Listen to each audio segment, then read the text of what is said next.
नमस्कार दोस्तों, कैसे हैं आप सब। जैसा कि आप लोगों को मालूम होगा कि किसी भी घटना या सिचुएशन को दोबारा रिक्रिएट करने में बहुत सी परेशानियां सामने आती हैं और ठीक उसी प्रकार से किसी भी घटना को रिक्रिएट नहीं किया जा सकता है। जैसा कि आप लोगों को मालूम होगा कि अभी हाल फिलहाल में दो मूवियाँ आई हैं, एक का नाम है भुज और एक का नाम है शेरशाह।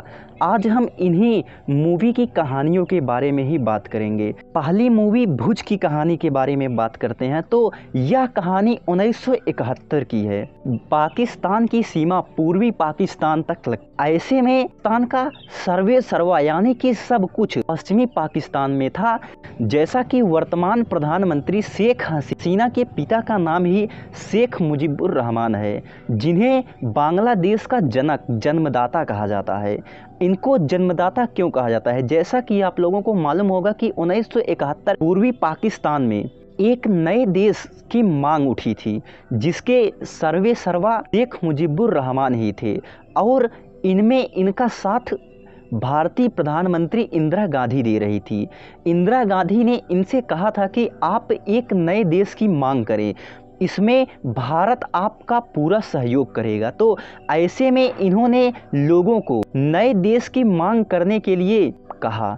तो ऐसे में जब पूर्वी पाकिस्तान में नए देश की मांग करने के लिए लहर उठी तो पश्चिमी पाकिस्तान के सैनिकों ने इन्हें दबाने की कोशिश की, इन पर अत्याचार करने लगे। तो ऐसे में भारत ने इनके सहयोग में अपने सैनिकों को भेजा और सैनिक जब यहाँ लड़ रहे थे उस समय पाकिस्तान का सहयोग करने के लिए अमेरिका भी भारत के खिलाफ आया।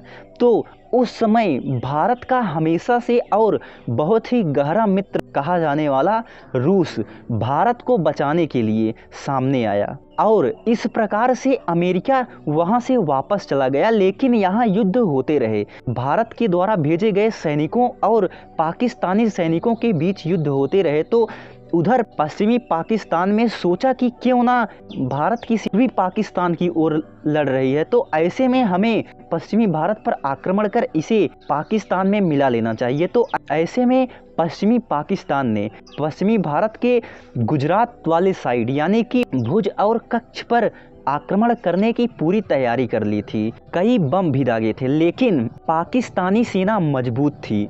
उस समय पाकिस्तान के 1800 सैनिक और उनके पास कई हथियार थे। भारतीय सेना को पूरी तरह से वह घेर लिए थे और उस समय भारतीय सेना में वहाँ सिर्फ और सिर्फ 120 सैनिक थे और 120 सैनिकों ने जिस प्रकार से पाकिस्तान के 1800 सैनिकों को मुंहतोड़ जवाब दिया, मुंहतोड़ जवाब के साथ ही उन्हें हरा दिया, यह भारत के लिए बहुत बड़ी उपलब्धि थी। इसी घटना पर ही भुज मूवी बनी हुई है। हालांकि मूवी को देखने के बाद इतना कुछ समझ में नहीं आता है, लेकिन घटना पूरी यही थी। इस तरह पूर्वी पाकिस्तान में भारतीय सेना ने पाकिस्तान को हराया ही नहीं, बल्कि पाकिस्तान के 93,000 सैनिकों ने भारत के सामने आत्मसमर्पण कर दिया, जो कि गिनीज बुक में रिकॉर्ड है कि अभी तक का रिकॉर्ड है कि किसी देश के 93,000 सैनिकों ने किसी देश के सामने आत्मसमर्पण किया हो। यह पाकिस्तान की सबसे बड़ी हार थी और 1972 आते आते पाकिस्तान ने मान लिया था कि पूर्वी पाकिस्तान एक देश बन चुका है। अभी वर्तमान में देखें तो बांग्लादेश के ऊपर ही भारत का एक पतला रास्ता पूर्वी भारत से जोड़ता है, जिसे चिकन नेक कहा जाता है। यह 33 किलोमीटर कॉरिडोर कहते हैं। उस समय भारतीय सेना प्रमुख मानिक शाह थे, जिनके नेतृत्व में भारत ने पाकिस्तान को हराकर एक बड़ी उपलब्धि और पूर्वी पाकिस्तान को एक अलग देश बना दिया। इस प्रकार से पश्चिमी भारत पर जो पाकिस्तानियों द्वारा आक्रमण किया गया था और जिस प्रकार से भारतीय सेना ने उसका मुंहतोड़ जवाब दिया था, उसी पूरे सिचुएशन को यानी उसी पूरी घटना को इस मूवी के द्वारा रिक्रिएट करने की कोशिश की गई। दूसरी मूवी है हमारी शेरशाह। जैसा कि कारगिल युद्ध 1999 में हुआ था। उस समय के प्रधानमंत्री अटल बिहारी वाजपेयी थे और इस शेरशाह मूवी में विक्रम बत्रा के जीवन के बारे में बताया गया है। विक्रम बत्रा के साहसिक जीवन के बारे में बताया गया है कि आखिर उन्होंने किस प्रकार से भारत को पहाड़ियों में भी जीत दिलाई। विक्रम बत्रा की कहानी कारगिल पूर्ण विजय से पहले ही खत्म हो जाती है। तो ऐसे में कारगिल युद्ध 21वीं सदी का पहला ऐसा युद्ध था जिसमें सर्वाधिक तोपें चली थी। इसी कारगिल युद्ध में ऑपरेशन सफ़ेद सागर चला था। शेरशाह मूवी के द्वारा विक्रम बत्रा के कहानी को रिक्रिएट करने की कोशिश की गई है। उन्होंने किस प्रकार से अपने साहसिक जीवन को भारत के नाम किया, भारत को एक नई उपलब्धियों पर पहुंचाया।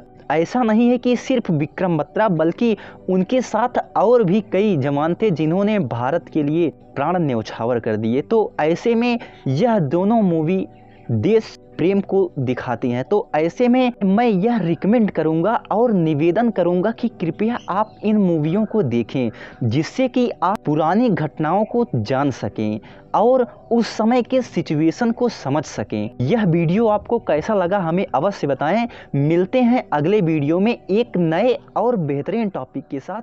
तब तक के लिए धन्यवाद।